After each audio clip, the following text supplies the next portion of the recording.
slide daripada kita punya Google Drive. Kalau you guys hanya view from handphone, memang agak limited sikit lah. You guys nak kena buka Drive, you guys nak kena buka soalan Google Form dan sebagainya. For those yang mempunyai device seperti laptop, it a little bit easy sebenarnya nak refer, boleh refer slide dan juga soalan. So we shall need to discuss the ni lah soalan. So that mana-mana jawapan yang so far tak ada yang full score. Oh, ada seorang 6.6. So that you can know. Sebenarnya you guys punya Google Form pun already give feedback kan, soalan mana yang you guys salah. So soalan pertama, globalization has apa? The opportunity for a firm to expand its revenue by selling around the world, and tempat kosong, it's caused by producing in nation where key inputs are cheap. So when we want to understand the sentences, you can look into globalization ni telah meningkatkan ke ataupun mengurangkan peluang satu company tu and to expand dia punya revenue, hasil lah dengan cara menjual dia punya goods and services in global. So normally globalization always increase. So when we talk about increase, pilihan jawapan pertama considered wrong, pilihan jawapan ketiga considered wrong. So you will have option 2 and 4. And then dia kata and increase atau decrease its cost by producing nation in where key imports are cheap. So dah ada key point kat belakang tu. So normally the cost is reduced. So jawapan sebenar adalah pilihan jawapan yang keempat. Move to the next question. Globalization of tempat kosong apa is the sourcing. Sourcing, when we refer back on chapter 1, sourcing ni adalah obtaining ataupun mendapatkan goods and services daripada location which offer national differences in cost and quality of factor of production. So chapter 1, when we recall back, we do have globalization phenomenon yang create two facet, dua fenomena globalization. Yang pertama globalization of market, yang kedua globalization of production. So we can consider pilihan jawapan pertama dengan pilihan jawapan keempat considered wrong. So we want to aim within these two answer which one is more suitable. So dalam sentences dia ada bagi tahu tentang factors of production dan juga obtaining, mendapatkan barangan dan servis daripada luar ataupun menempatkan barangan dan servis di luar secara outside from home country. So itu adalah definition for globalization of production. Okay, kenapa tak pilih market? Sebab definition for globalization of market adalah merging. National market yang dulu single market, dia merging. So tak ada perkataan itu dan dia, dalam sentences tu never mention about market. Question seterusnya, tempat kosong, promoting a higher standard of living, full employment, condition of economic and social progress and development. So this is testing you on the knowledge of institution. So please madam nak make apologize, but this kind of question sebenarnya is not directly asked from the slide. So dalam chapter 1 you will never find this sentence dalam slide. Okay, so yang ini ada dalam buku teks. So madam dah buat confirmation dengan lecturers yang sama-sama mengajar juga IB untuk section lain. Madam kata dalam test nanti adakah pelajar akan diuji menerusi sentences di dalam buku teks. So diorang dah confirm soalan hanya akan diambil daripada slide sahaja. So you don't worry for those yang tak beli buku teks. Okay, soalan ini please make it as your additional knowledge. Alright, so institusi apa yang promote higher standard of living, full employment, condition of economic dan social progress development? Jawapannya adalah United Nations. For those yang menjawab main teka saja tiba-tiba betul, alhamdulillah lah, congratulations lah, jawapannya memang United Nations. Okay. For those yang jawab salah, it's okay sebab the information is not contained in the slide. Okay. Next question. Globalization of apa is the merging of distinct and separate nation markets into one huge marketplace. Globalization facet ada dua. Globalization of production dengan globalization of market. Pilihan jawapan pertama dan pilihan jawapan keempat considered wrong. Sebabkan ke atas tadi dah ada jawapan tentang globalization of market dan globalization of production dan sentences dalam ni pun memang dia mention mostly about market. So yang ni jawapannya globalization of market. Soalan second last. Which of the following refer to driver of globalization? Inside dalam chapter 1, driver globalization ada dua sahaja. Macro driver dia adalah yang ni considered wrong. Changing world order considered wrong sebab tak ada dalam slide. Yang ada dalam slide hanyalah number 3 and number 4. Technological change dan juga declining trade barrier. So 3 and 4 jawapan dia yang B. Last questions. All of the following adalah supportive belief, kepercayaan penyokong globalization kecuali number 1, globalization will bring to environmental degradation. Adakah penyokong globalization menyatakan bahawa globalization ini memberi kerosakan kepada environment? Kalau ikut dalam chapter 1, tidak penyokong tidak mengatakan globalization membuat environmental damage. Yang menyatakan statement ini siapa? Pengkritik, the critics. Jadi jawapan pertama adalah jawapan yang correct lah. Maksudnya supporter not believe this one. Supporter hanya believe number 2, 3 and 4.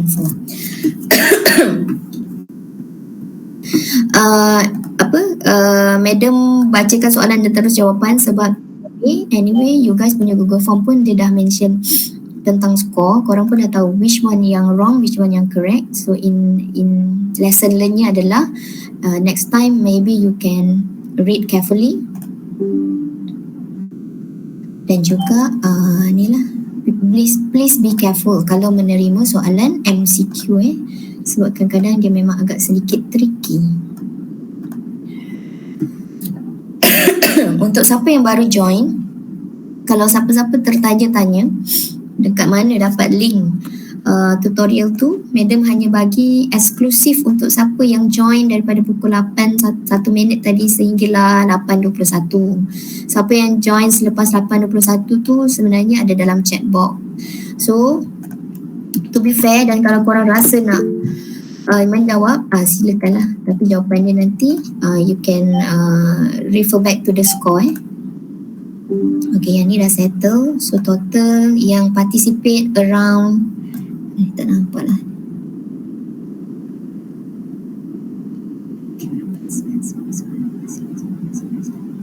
18 lah, better amount daripada yang tadi.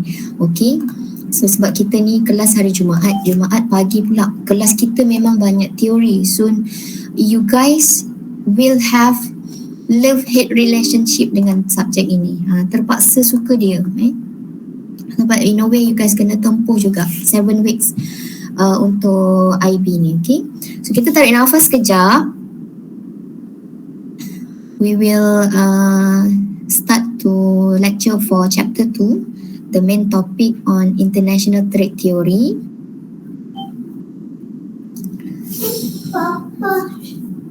Within 1 minute kita akan start.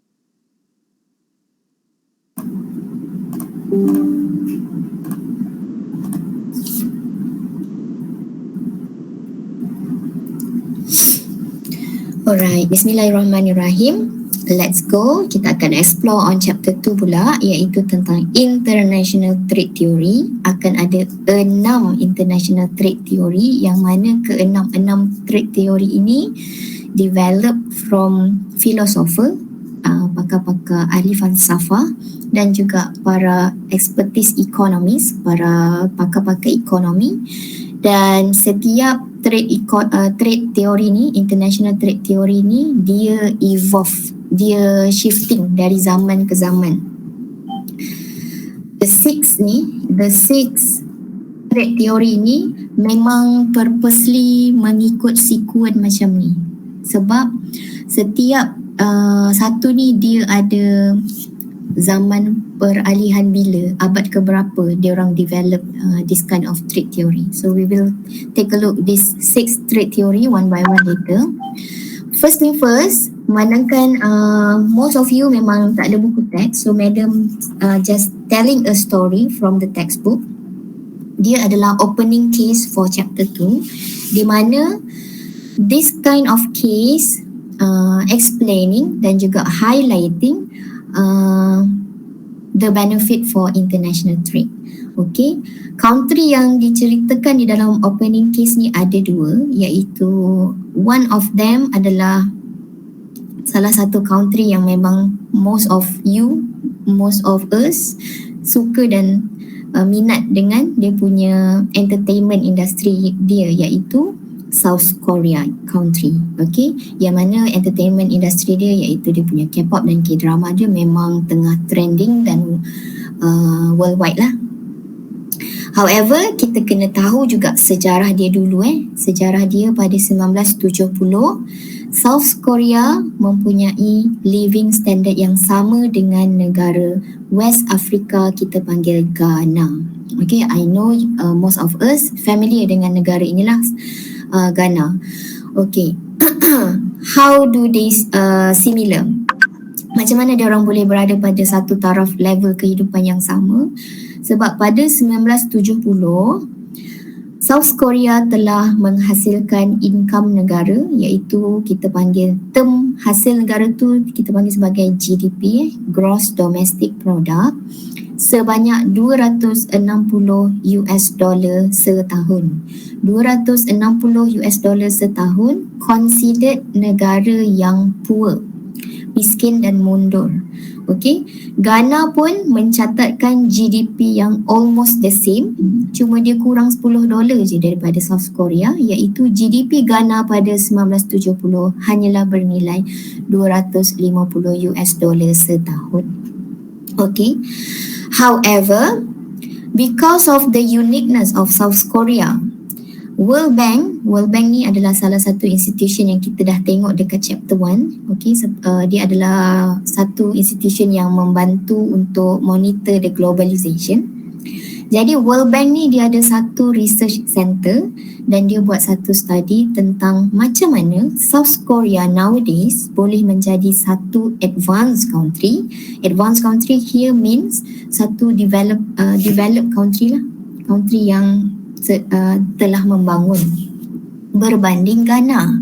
Padahal awal-awal dia 1970, kedua-dua negara ini adalah mempunyai same living standard, standard taraf kehidupan yang sama. So menurut kepada study daripada World Bank, the find out bahawa it's all about attitude of that country to international trade, di mana South Korea tersangat-sangat terbuka. The openness of South Korea to international trade telah membuatkan South Korea jauh meninggalkan Ghana, dan South Korea pada 2020 telah mencatatkan GDP hasil negara diorang sebanyak $32,000 per year. Manakala cik korang?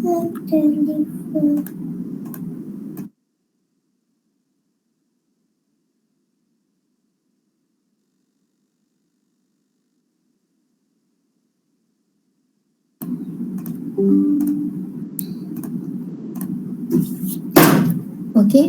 Oh, minta maaf iklan. Pada 2020, Ghana pula mencatatkan GDP hasil negara dia hanya 1,786 saja, yang mana South Korea dah 32,000, dia baru 1,786. Okey. Tahun yang zaman dia orang sama-sama level dulu, 1970 hingga 2020 adalah 50 tahun punya duration. So, dia nak bagi tahu bahawa keterbukaan sesuatu country itu, the openness one country terhadap international trade, bukan boleh mengukur tahap hasil satu negara itu dalam masa 1 year. International trade punya impact, kesan kepada ekonomi sesebuah negara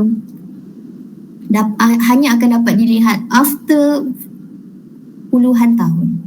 Okay, daripada 1970 hingga 2020 tu around 50 years. Sebab dari 1970 sehingga tahun sekarang 2023 adalah 53 tahun.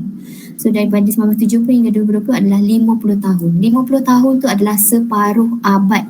Barulah nampak beza mana country yang attitude dia memang terbuka kepada international trade, dia punya ekonomi lebih membangun, GDP dia lebih hebat berbanding country yang tidak membuka kepada international trade. So let us see apa kesilapan Ghana terhadap dia punya GDP. Ghana making its own country poor because of their attitude. Dia bermula pada 1957, pada waktu dia mendapat kemerdekaan. Ghana mendapat kemerdekaan sama macam Malaysia pada tahun 1957 daripada Great Britain. Presiden dia pada waktu tu, Madam perkenalkanlah, nama dia Kwame Nkrumah. Sangat ego dengan dia tidak menggalakkan ekspor dan juga melimitkan import, meaning that aktiviti tentang international trade ni dia memang tak nak cara sangat. Dia rasa country dia mempunyai self-sufficiency, meaning that dia rasa dia boleh independent sendiri. Itu pendapat Ghana pada waktu tu, dan dia tak tahu impact kesan kepada attitude seperti itu. So what happened to Ghana? Ghana is well known with the producer of cocoa. Dekat Ghana memang ada very good factor of production, iaitu dia punya tanah, soil yang sangat subur, climate dia, cuaca dia yang sesuai sangat untuk penanaman cocoa. Dia punya capital pun, meaning that dia punya capability untuk membuat penanaman cocoa tu sufficient enough. So bila dia produce cocoa, government of Ghana masuk campur. Apabila dia hanya membayar petani-petani tu untuk harga koko tu 1 pound hanya 25 sen, which is sangat-sangat rendah. However, government bila dia ekspor koko tu keluar, dia menjual koko tu pada harga 50 sen US dollar lah, 50 sen 1 pound. 1 pound tu sebab kita kat Malaysia kita pakai kilo, kat sana pakai pound lah, which is okay, jual kat dalam sangat-sangat murah, jual kat luar you double up jadi 50 sen per pound. And then Ghana pula, sebabkan Ghana ni dia terlampau nak control dia punya country, so dia sanggup untuk set satu body dipanggil sebagai State Control Cocoa Marketing Board, di mana marketing board itulah yang menjadi buyer kepada production of cocoa di Ghana. Meaning that dia macam okay, Ghana produce the cocoa, marketing board orang Ghana juga yang beli cocoa tu, dan dia orang lagi jahat, dia orang set the price. Jadi the farmers, the producers, they don't have power untuk control the price. Government yang control price cocoa tersebut. Over the time, Ghana punya producer dan juga farmer cocoa tu, petani-petani tu, dia orang mula rasa macam kena tindas, dan they try to shift untuk beralih producing other goods. Dia orang dah tak nak produce cocoa. Dia orang buat benda lain lah yang dia orang rasa boleh mendatangkan profit kepada mereka. Dan pada 1980, maksudnya 10 tahun selepas daripada 1970 hingga 1980 tu, maksudnya selepas 10 tahun Ghana barulah mendapat satu red flag ataupun satu trigger point apabila Ghana mengalami very worst economic crisis dan standard living dia jatuh merudum sehingga 35% daripada 1970 tahun 1970. Meaning that dia orang bukan makin maju tapi makin mundur. Dan dia punya export activity terus merudum sebab kebanyakan farmers dengan producer dah tak nak hasilkan koko, dan dia orang juga kekurangan foreign currency untuk membayar import. So Ghana memang pada waktu tu jatuh terduduk, dan pada 1990, satu jangka masa yang agak lama daripada 1980 kan dia orang alami economic crisis. 10 tahun selepas tu 1990, which is tahun kelahiran Madam lah ni, kita baru lahir, dia dah buat lesson learn. Maksudnya dia dah try to come back stronger. Apa Ghana buat? Government Ghana mula menyedari bahawa cannot stick on the ego. Dia rasa nak come back ekonomi dia untuk pulih semula, dia kena open country dia untuk buat international trade. So apa government Ghana buat? First, government Ghana remove price control. So dia dah tak set dah price for the cocoa. And then Ghana government privatize state-owned enterprise, meaning that mana-mana government body yang dulunya diberikan gaji oleh government dan sebagainya, untuk lessen down the burden of government, dia menswastakan institusi itu. Jadi bila menswastakan sesuatu institusi yang dulunya di bawah government, so government sekarang dah free lah. Free from paying the salary for that institution, free from paying the cost for that institution. Those institution tu bila diswastakan boleh freely cari profit sendiri, freely bayar gaji pekerja dia sendiri dan sebagainya. Itu cara dia nak mengurangkan beban kepada government. And then Ghana pun dah mula membuka seluasnya pintu negara dia kepada foreign country untuk buat deal international trade dengan dia. 2007, okay, bila dia dah start untuk come back stronger, pada 2007 luckily Ghana telah Madam, ya, slide tak berjalan. alah, tak, memang ini tak ada dalam ni berjalan kan. Oh, Memang Madam cerita sebab benda tu just ada dalam buku teks saja. okay, faham. So you don't need to memorize the sequence of story, tapi kita hanya ambil lesson learn kenapa pentingnya international trade itu. Okay, so kita sambung. 2007 luckily Ghana telah dapat explore yang negara dia rupanya ada minyak. So bila dia jumpa negara dia tu ada crude oil, so dia dapat increase the income of the country. Cumanya bila 2007 dah find out the oil, Ghana juga dapat explore yang negara dia juga boleh ada emas. Dia pun jumpa juga emas. So now Ghana menjadi exporter of oil dan juga menjadi exporter of emas, cuma bukan dalam kadar yang banyak. Okay, sekejap korang.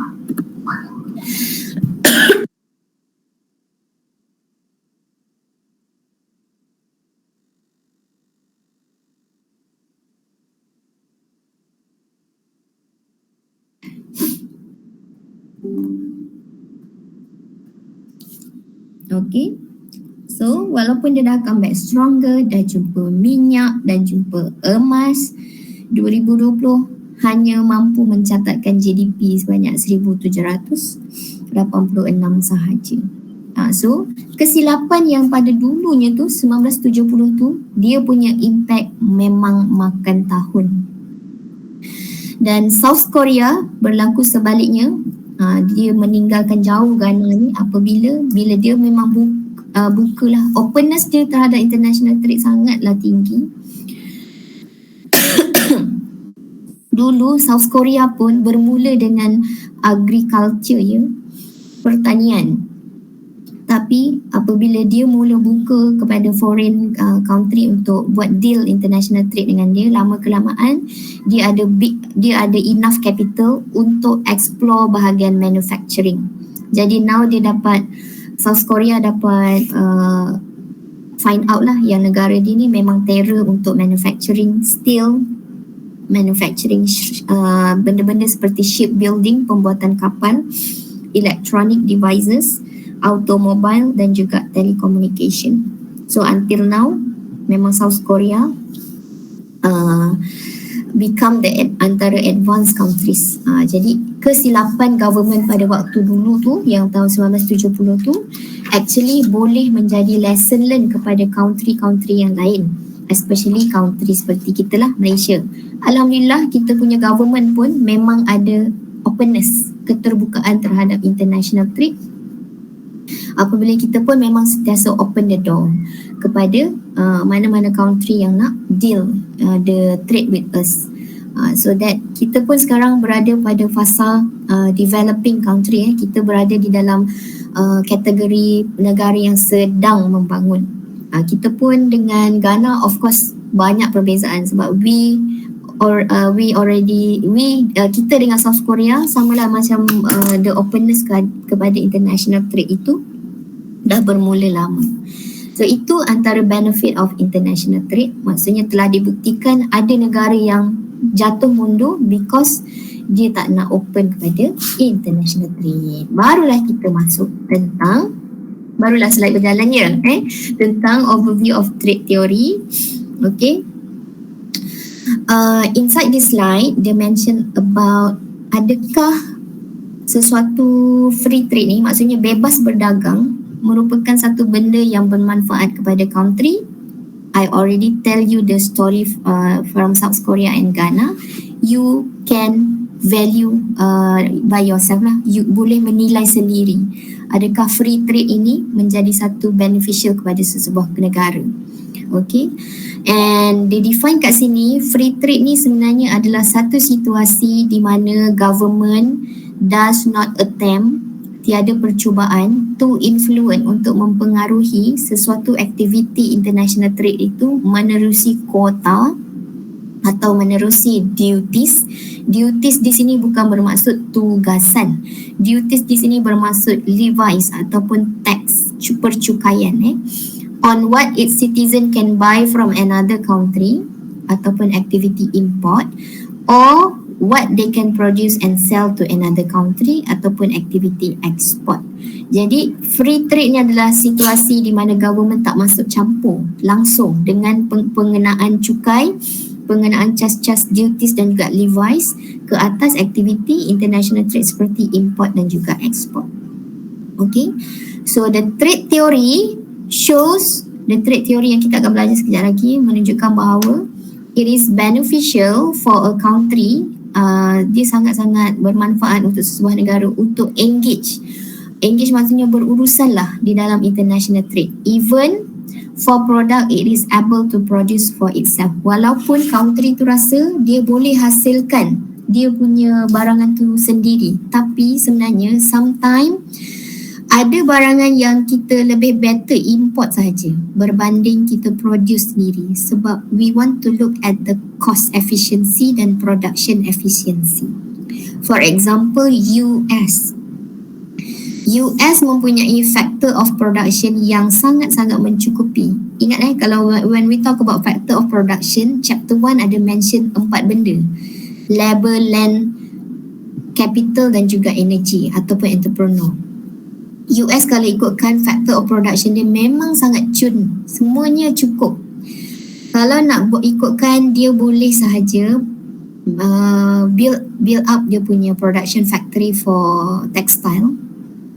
Tak ada masalah sebab negara dia sangat banyak tanah. In term of factor production land, dia sangat banyak tanah. Sebab kita tahu sejarah US ni kenapa dipanggil United States?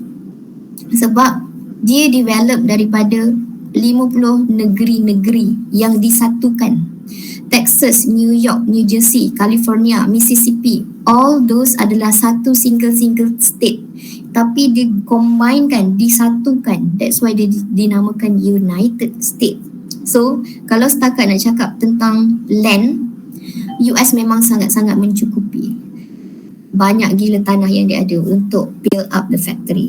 But instead, US didn't build up dia orang punya production factory tu untuk textile. Ada tapi tak banyak. Dia orang tak buat secara meluas. Dia orang lebih prefer untuk import sahaja textile. They buy the textile from Honduras, from Guatemala. Kalau ikutkan Honduras dengan Guatemala ni dia berdekatan dengan Mexico. Why they buy? That's why pakar-pakar ekonomi dia mengkaji benda-benda macam ni. Kenapa US tak buat fasiliti tekstil dia sendiri di negara dia? Kenapa dia perlu membeli daripada Honduras dan juga Guatemala? So and so forth. Itulah yang dikaji oleh pakar ekonomi dan diorang come out dengan 6 teori ini. Okay.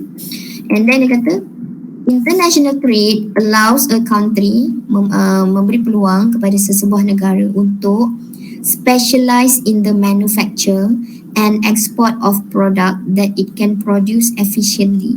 Macam Ghana, dia dapat find out yang dia tu memang specialize.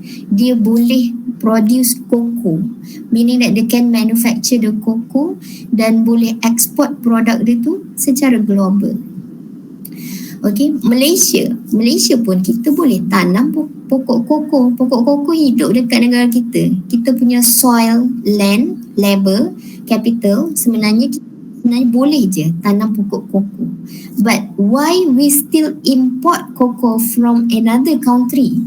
Because itulah yang dimaksudkan dengan trade theory ni.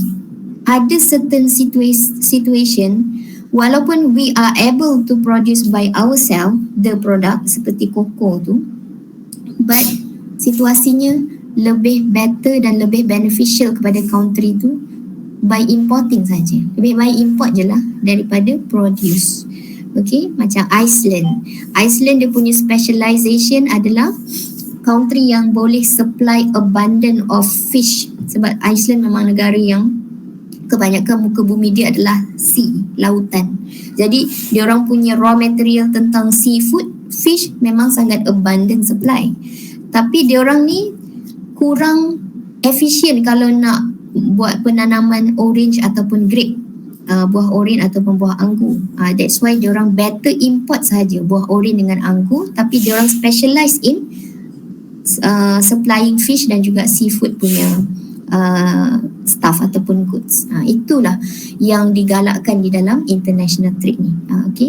And then dia kata international trade will allow a country to import products that can be produced more efficiently in other countries. Okay. Tarik nafas kejap sebelum kita masuk kepada teori yang pertama.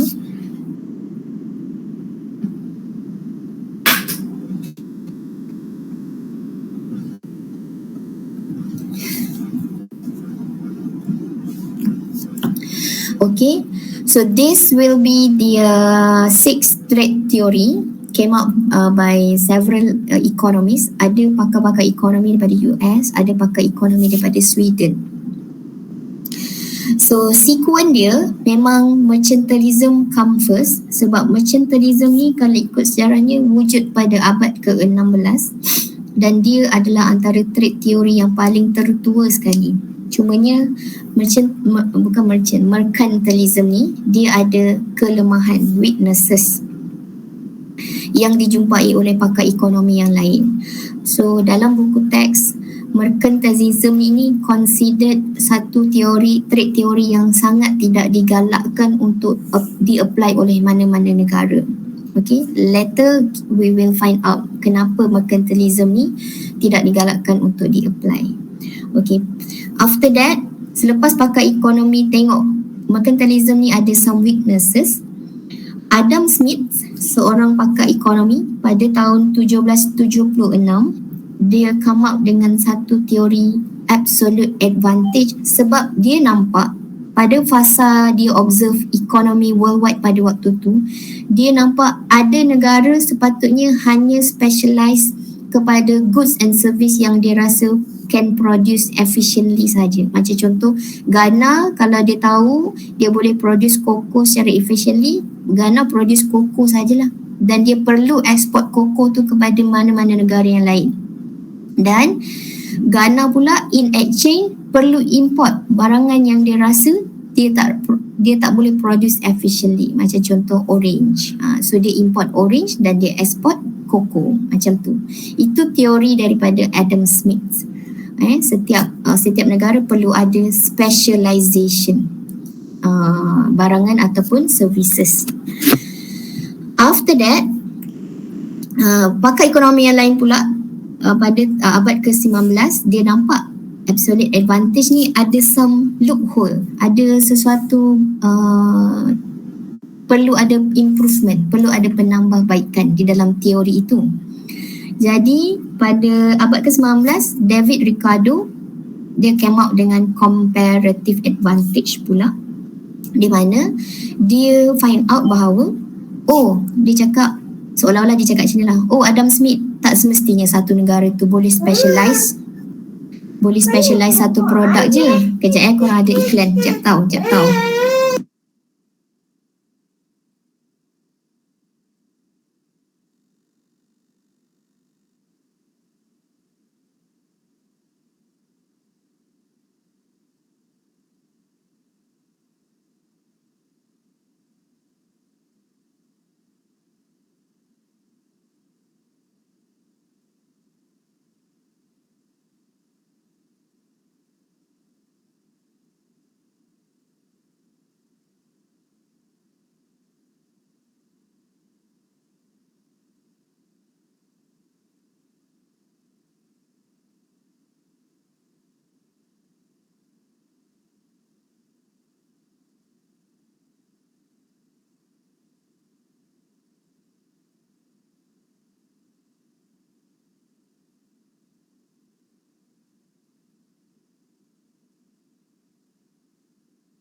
Okey, jom sambung. Minta maaf ya iklan. Okey, seterusnya dia kata, David Ricardo dia kata, Adam Smith, tak semestinya satu negara tu hanya boleh specialize satu produk saja. Ada je negara yang boleh specialize dalam banyak produk sebab dia pun rasa benda tu production dia efficient. So dia came out, dia improve teori Adam Smith tu dan dia came out dengan teori dia iaitu comparative advantage. After some time, sebab benda ni dia bukan terjadi dalam setahun come out story, tahun depan come out another story. Tak, dia memang makan masa sikit. Sebab dia orang ni kena observe dulu pattern international trade theory yang dibuat negara ni, negara tu, negara sekian-sekian, barulah dia come out, okay, teori yang sebelum ni ada perlu penambahbaikan dan sebagainya. So datanglah lagi another teori iaitu daripada Sweden punya pakar ekonomi yang develop pada abad ke-20 bernama Hertzsche-Ohlin theory yang nama ni adalah hasil daripada dua pakar ekonomi.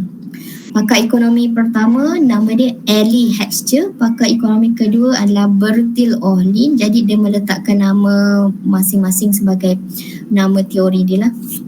Pendapat mereka pula mengatakan bahawa ada je pattern international trade theory ni yang mereka nampak kebanyakan country pilih untuk go global dan juga buat some international trade dengan negara sebab atas factors of endowment. Factors of endowment ni adalah faktor-faktor macam factors of production tu lah. Adanya kelebihan land, adanya kelebihan capital, adanya kelebihan labor dan sebagainya. Itu apa yang Hertzsche-Ohlin theory buat. After that, they improve more dan diorang nampak lain. Lagi satu teori tentang the product life cycle theory dan yang terakhir Porter's diamond theory. So tidak semua negara basically dia apply ke semua trade theory ni. Ada certain country hanya pakai satu. Ada certain country almost pakai absolute advantage tapi sebenarnya belum pasti lagi sebenarnya dia berada di bawah international trade theory yang mana sebab dia punya pattern berubah-ubah. Jadi this is only trade theory yang pakar ekonomis dan filosofer nampak. Okay, why not we go to the first theory iaitu mercantilism. So mercantilism adalah satu trade theory yang mencadangkan bahawa setiap negara perlulah maintain trade surplus. In one country, kita perlu ada balance of trade. Balance of trade itu dinilai dari segi aktiviti import dan juga ekspor. Untuk mendapatkan balance of trade yang equal, import perlu sama dengan ekspor. Maksudnya kuantiti import ataupun value import tu perlu sama dengan value ekspor. However, mercantilism punya teori ni mencadangkan bahawa sesuatu country tu perlu buat trade surplus dengan cara ekspor lebih berbanding import. Jadi dia memang very promoting exporting dan very limiting the import. Sebaliknya, kalau sesuatu negara tu import pula lebih berbanding ekspor, iaitu diconsider sebagai trade deficit. Okay. Kenapa mercantilism ini mencadangkan trade surplus? Sebab bagi dia, pada waktu zaman yang dia observe, pada waktu tu kekayaan negara dinilai dengan gold and silver. Itu pada zaman mercantilism abad pertengahan 16 century. Waktu tu negara-negara dinilai kekayaannya dengan diorang punya banyaknya gold dan juga silver yang come in, masuk dalam negara diorang. Okay, that's why dia menggalakkan eksport lah barangan keluar. Bila eksport maksudnya kita produce the goods and service, hasilkan barang tu dan jual keluar, we will get the gold and silver incoming. Maksudnya duit lah datang kepada negara kita. So, the textbook mention about example tentang dua negara iaitu England dan France. Okay. So dikatakan bahawa England mempunyai trade surplus di mana England ekspor barangan dia ke France. Jadi sekarang ni bila ekspor lebih dari import, England mempunyai trade surplus. Vice versa, sebaliknya France pula import barangan lebih banyak daripada England. Bila macam tu, at this current time, France mengalami trade deficit sebab dia banyak import. Jadi apa kesan dia apabila terlebih banyak ekspor? Bila England mempunyai trade surplus, maksudnya negara dia mempunyai a lot of gold and silver. Incoming money tu banyak. When one country have abundant of money supply, duit dia orang banyak, jadi demand citizen dia banyak. Maksudnya sekarang orang banyak duit, orang England banyak duit. Demand terlampau banyak, supply goods and services kurang. Sebab bila supply goods and services kurang tapi demand banyak, teori ekonomi yang basic mengatakan bahawa demand banyak, supply kurang, harga barang akan meningkat sebab barang sikit sangat dekat market tapi demand banyak sangat. So bila macam tu, situasi tu create inflation kepada England, harga barang mahal tapi demand sangat banyak. Jadi dia punya inflation happen kepada England. Vice versa, France pula bila dia terlampau banyak import, France dikatakan mempunyai trade deficit di mana dia punya duit semakin berkurang. Sebabnya dia duk beli import, maksudnya dia beli barangan daripada England. Dia bila beli meaning that analoginya gold and silver tu dah keluar daripada negara France. Maksudnya terlampau banyak outcoming of money daripada negara France. So bila negara France kekurangan duit, mata wang dia jadi price of currency becomes lower. So sekarang ni France menjadi negara yang dia punya ekonominya not stable lah, sebab dia dah outflow of money too much. So what happened is pada waktu tu situasinya orang-orang England bila dah banyak duit, walaupun inflation, dia sebab bila ada supply of money yang berlebihan, citizen punya habit ni dia akan ada habit purchasing secara frequently.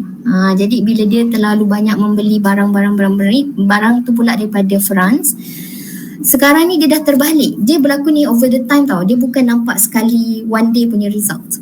Bila orang England duk beli barang daripada France, sekarang ni France punya incoming money pula yang banyak sebab orang England duk beli barang dia. So now, at first tadi England nampak macam at benefit, at privilege, macam mempunyai kelebihan sebab dia ada trade surplus. Padahal France tadi awalnya ada trade deficit. Tapi over the time, bila kesan kepada money supply yang banyak kepada England punya citizen pula habitnya frequently untuk purchase barangan lokal dan juga daripada France. Sekarang ni France pula yang mempunyai ekonomi yang a little bit stable, England pula yang terbalik. Dia jadi benda tu never ending story. Orang dia lebih beli, orang tu lebih jual dan sebagainya. Itulah yang dikatakan sebagai mercantilism punya trade theory ni, zero sum game, seperti mana yang korang nampak dalam slide ni yang di highlight kan, iaitu satu situasi, satu negara at gain, satu lagi negara at loss. Loss di sini bukanlah bermaksud bankrupt ataupun terus negara tu insolvency dan sebagainya, tidaklah. Loss kat sini bermaksud tiada satu transaksi yang win-win situation antara dua negara tadi tu, between the England and France. That's why inside the textbook, the economy said, pakar-pakar ekonomi yang sekarang ni lah, yang moden ni berkata bahawa the trade theory for mercantilism is not suggested to be implemented by country. And dalam buku teks kata mercantilism ini dikatakan sebagai debt. Matilah, maksudnya memang dah tak boleh guna pakai sebab dia tidak mendatangkan keuntungan sangat kepada one country. Dia hanya akan ada seorang yang win, seorang yang lose ataupun vice versa. Okey, itu teori yang pertama, teori yang paling tertua. Bila paling tertua, dia punya weaknesses tu memang akan nampak very obvious lah. Okey. Teori yang kedua adalah tentang absolute advantage, di mana teori ini dibawa oleh Adam Smith, iaitu pakar ekonomi yang dijumpa pada pada tahun 1776. Okay. What is Smith's theory? Smith ni adalah Adam Smith. Adam Smith's theory of absolute advantage.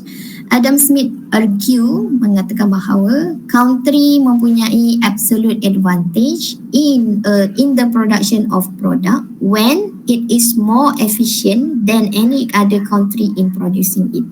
Jadi Adam Smith ni telah mensuggestkan bahawa setiap country tu perlu specialize dalam goods and services yang dia rasa dia very good and very efficient in producing it. For example, if France find out yang dia terror dalam penghasilan wine, wine ni adalah alkoholik punya beverage lah, alkohol, minuman alkohol. Kalau dia rasa dia punya production itu very efficient, jadi disarankan supaya France produce wine. England pula kalau dia rasa dia very efficient in producing textile, it is suggested kepada negara England ni untuk dia produce textile dan export textile tu kepada negara lain. Itu pendapat Adam Smith. So countries should specialize in the production of good for which they have absolute advantage. Absolute advantage ni maksudnya they can specialize, they can produce it very efficiently. Itu maksud absolute advantage. And trade these goods, maksudnya export lah barangan-barangan yang dia telah hasilkan tadi tu for the goods produced by other countries. Maksudnya dia boleh exchange lah. Dia hasilkan benda ni, nanti country lain hasilkan benda lain, dia pula import benda tu. Yang dia dah hasilkan tu, dia pergi pula export pada negara lain. Itu teori Adam Smith. Okay. How does the theory of absolute advantage work? So yang ini dia ada numerical example di mana dia just mentioning dalam teori Adam Smith ni dengan berpandukan calculation dan numerical example seperti ini, kita akan nampak mana negara yang lebih ada absolute advantage untuk menghasilkan sesuatu goods ataupun services. Okay. Meda akan kecilkan sekejap yang ni sebab dia punya table tu ada dekat sini, dekat bawah ni. Jadi Meda akan comparekan dia page by page lah, senang sikit.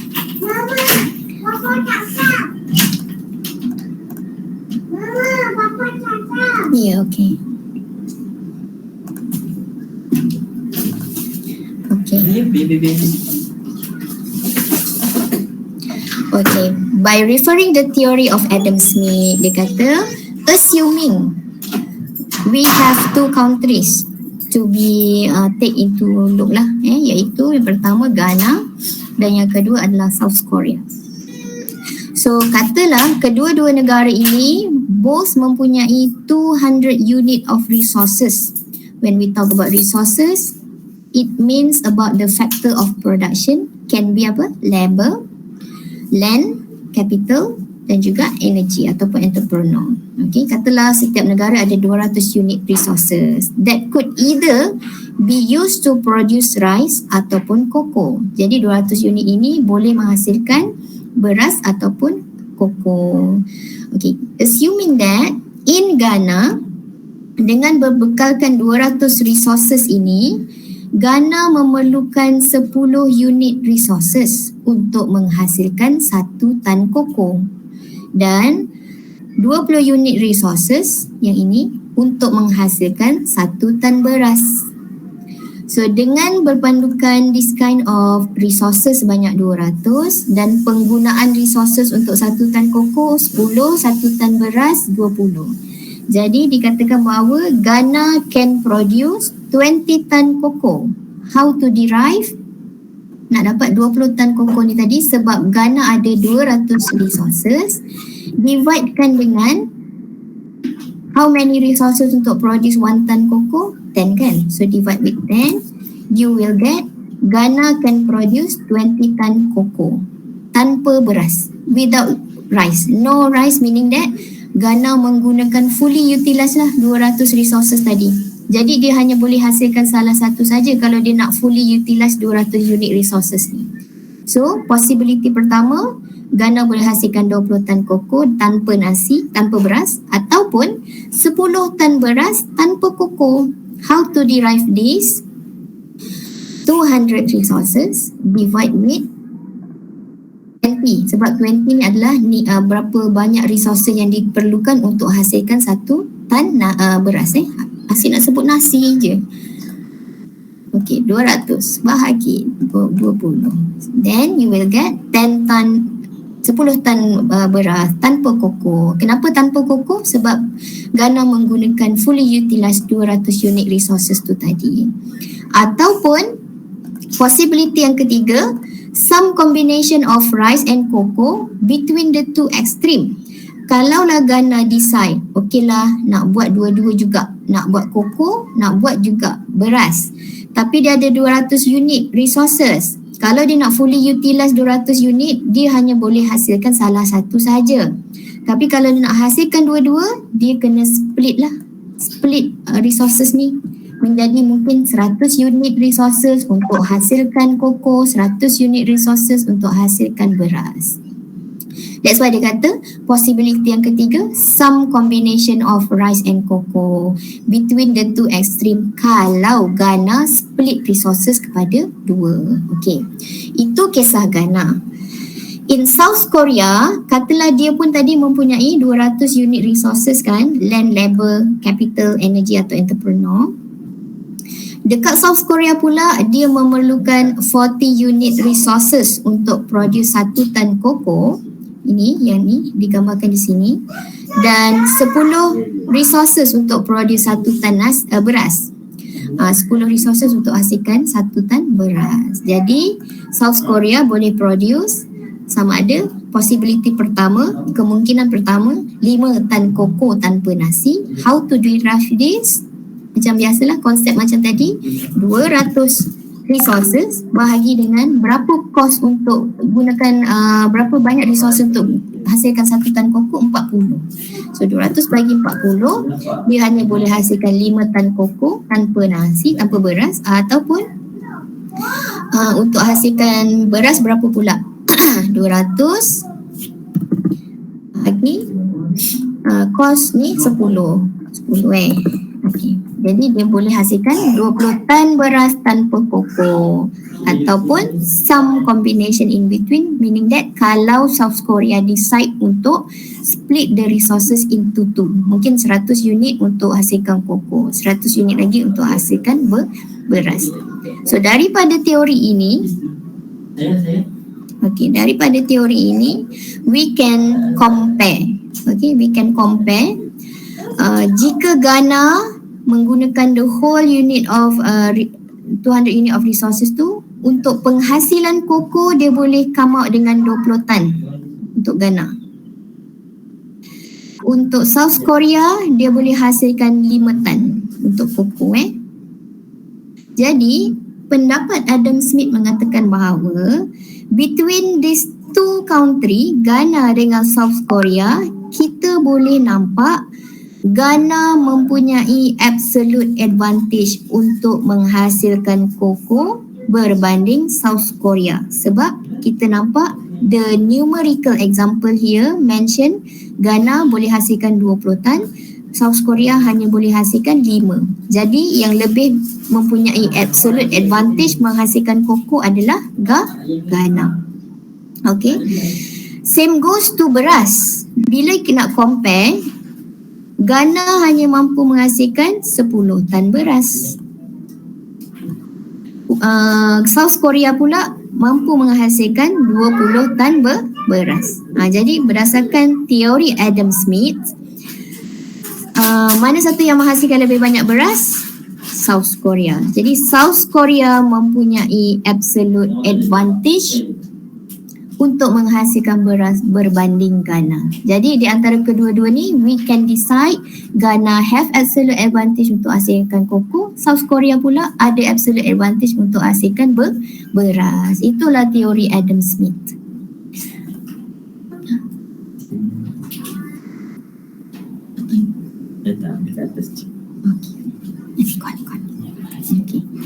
Okay. Itu illustration yang pertama iaitu comparison negara mana yang mempunyai absolute advantage. Okay. Assuming pula ini tambahan cerita kepada Adam Smith punya teori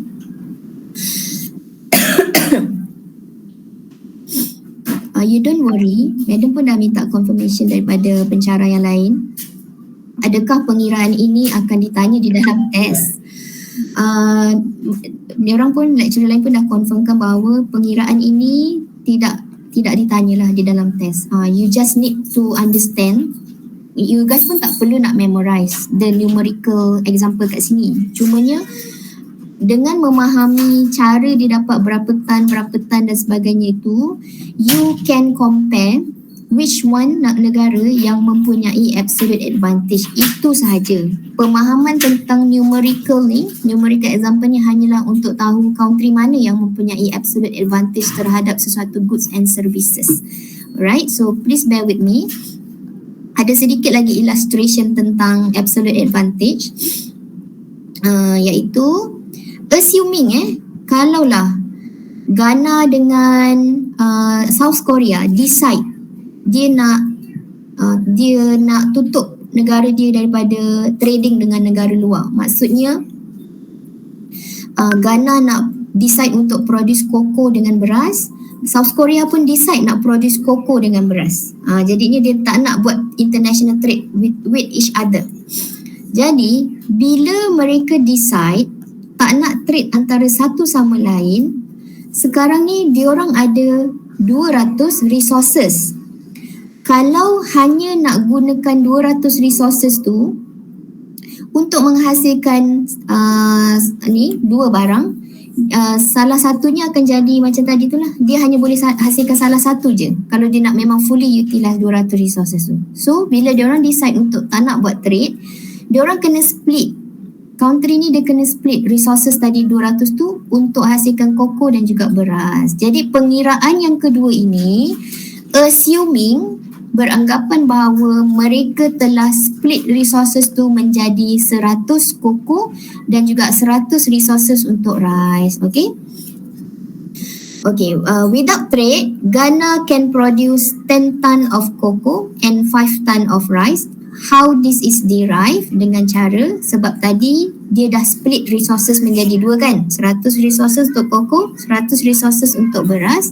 So untuk dapatkan berapa tan cocoa atas 100 resources, 100 resources divide dengan cost of producing cocoa tadi 10. 100 divide by 10, you will get 10 ton of cocoa produced by Ghana dengan hanya menggunakan 100 resources.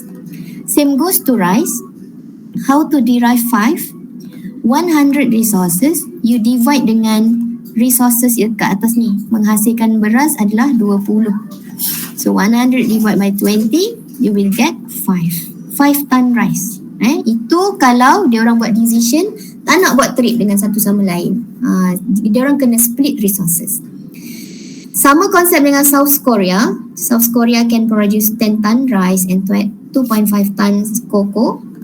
Apabila untuk cocoa ni 100 resources bahagi dengan 40, you will get 2.5 ton cocoa untuk South Korea. Again untuk beras pula 100 resources bahagikan dengan 10. You will get kat sini 10 tan beras. Okay, so this kind of numerical example dia buat sama, dia buat total. Total menghasilkan koko untuk dua-dua negara tanpa trading satu sama lain Dua-dua negara menghasilkan 12.5 tan koko dan juga 15 tan beras. Okey. Illustration seterusnya, Adam Smith membuat assumption jika kedua-dua country ini bersetuju untuk masing-masing specialized produce apa yang dia efficient untuk produce dan mereka nak trade satu sama lain. Okey, ini illustration dia adalah apabila Ghana decide untuk produce apa yang dia terror tadi. Kita tengok yang dia terror tadi, kalau ikut slide yang sebelum ni, Ghana terror untuk lebih terror dan lebih efisien untuk menghasilkan koko. Jadi kalau dia decide untuk menghasilkan koko menggunakan 200 resources tadi tu, this will be the result. Macam nak besarkan tadi. Okay.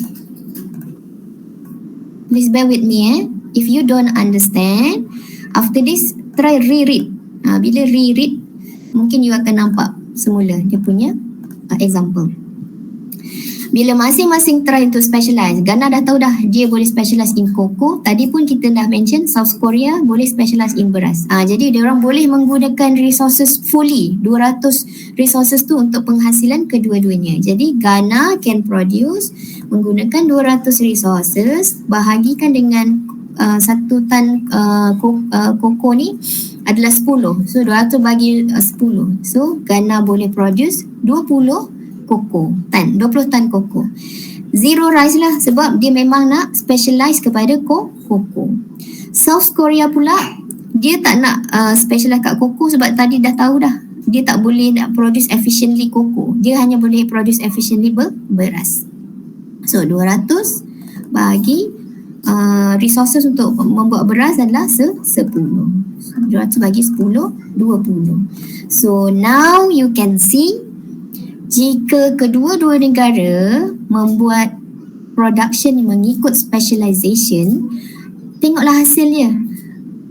Ghana mampu menghasilkan koko 20 tan, South Korea mampu menghasilkan koko 20 tan. Sangat-sangat berbeza kalau seperti illustration yang kedua tadi. Kalau dia orang tak nak trade satu sama lain, total penghasilan koko hanya 12.5 berbanding 20. Total penghasilan beras 15 berbanding 20.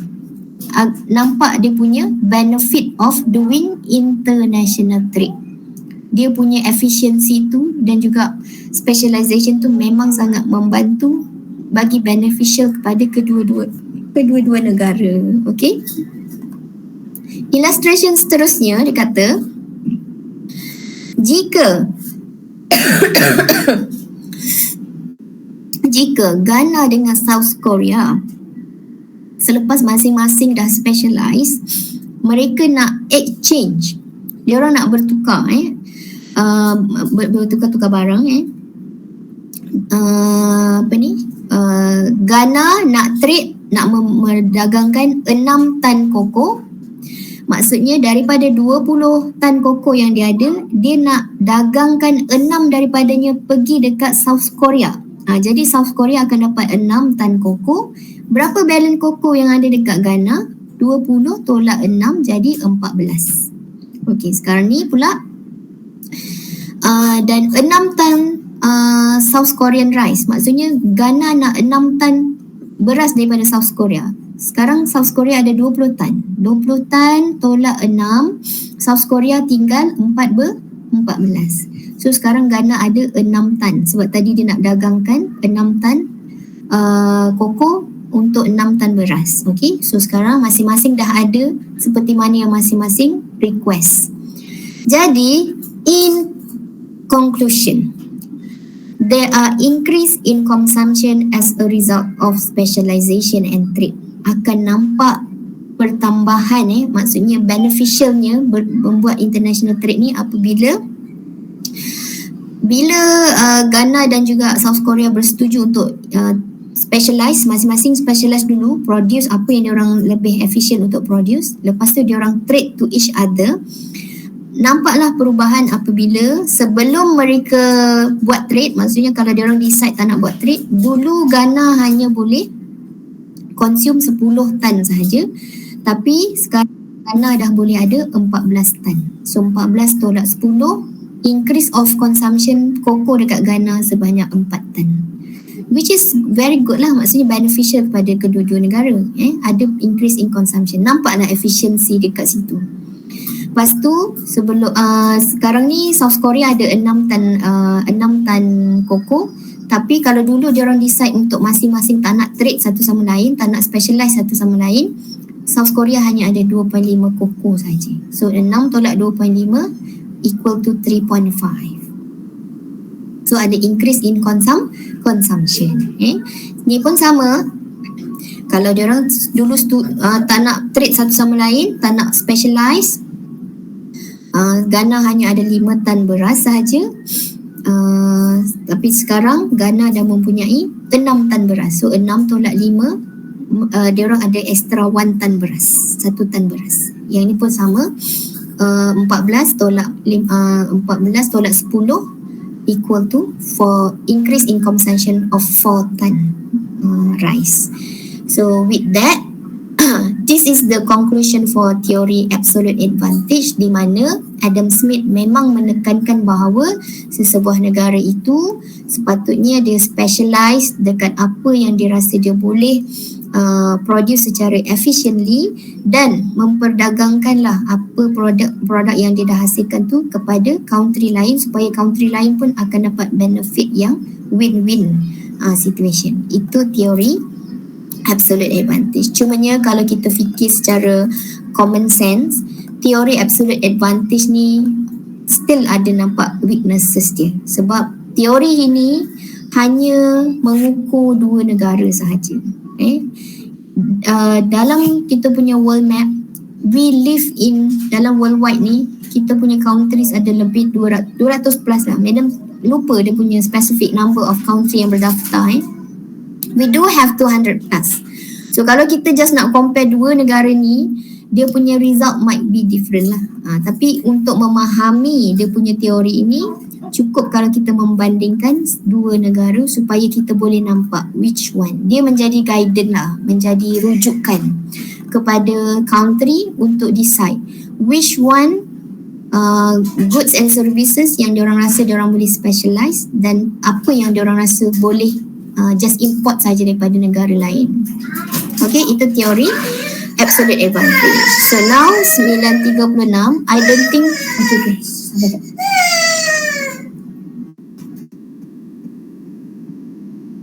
So now I don't think Madam sempat untuk pergi kepada the next teori, iaitu comparative advantage, yang mana ini adalah penambahbaikan kepada teori absolute advantage lah. Yang ini kita akan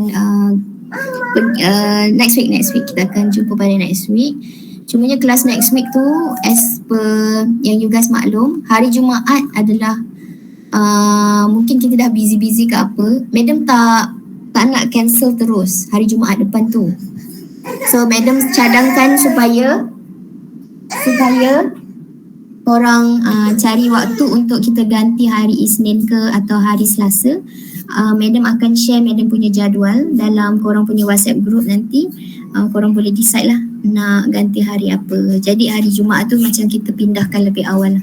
Kelas hari Khamis pun ikutlah, sebab ada section yang bagi tahu diorang Khamis Jumaat tu dah balik kampung. So Madam tanya apa isu balik kampung, sebab kita kelas online, still you can online from your hometown. So ada yang kata masalah line dan sebagainya. Madam tak nak judge banyak, sebab Madam nanti kan judge banyak apa masalah online, semua tempat boleh online sekarang. Tapi Madam cuba untuk facilitate the request. Okay, so kalau you guys rasa Khamis Jumaat tu nak awalkan, inform me. Kita boleh ganti hari Isnin atau Selasa. Sebab Isnin Selasa je Madam punya jadual tak pack. Rabu dah pack dah sebab ada kelas korang, dan kelas yang lain tu total 6 jam hari Rabu. Okay, the rest of it kita akan discuss dalam WhatsApp group. Madam akan panggil nama untuk kehadiran. Sekejap ya. Section 41-42. Okay, Alia Dina. Ada, Madam. Baik. Amira Balkis. Ada, Madam. Baik. Muhammad Putra Akil.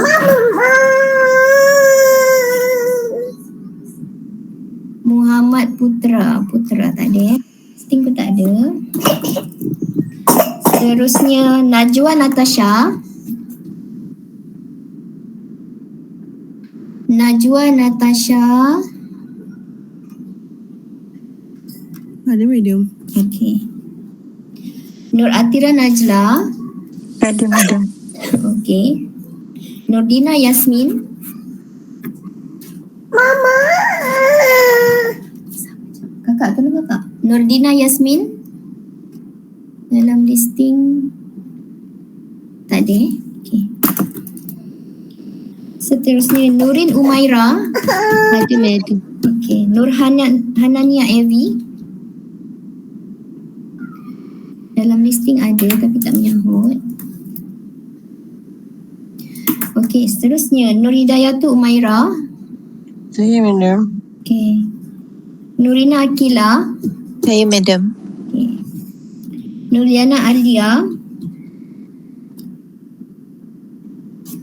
Hadir tapi tak menyahut.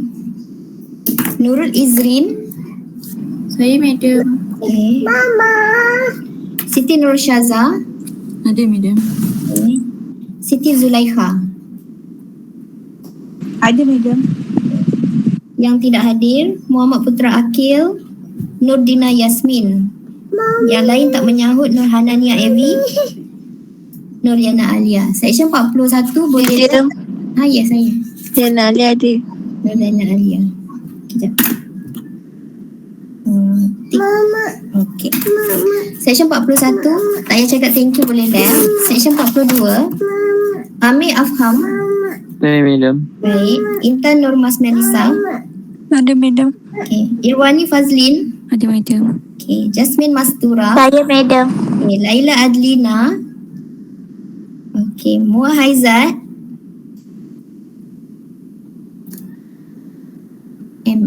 Mua Haizat tak ada. Muhammad Aziz. Saya madam. Baik. Nur Syazwana. Saya madam. Baik. Nur Alia Maisara. Ada madam. Okey. Nur Aida Nabila. Saya madam. Okey. Nur Fatin Nabila.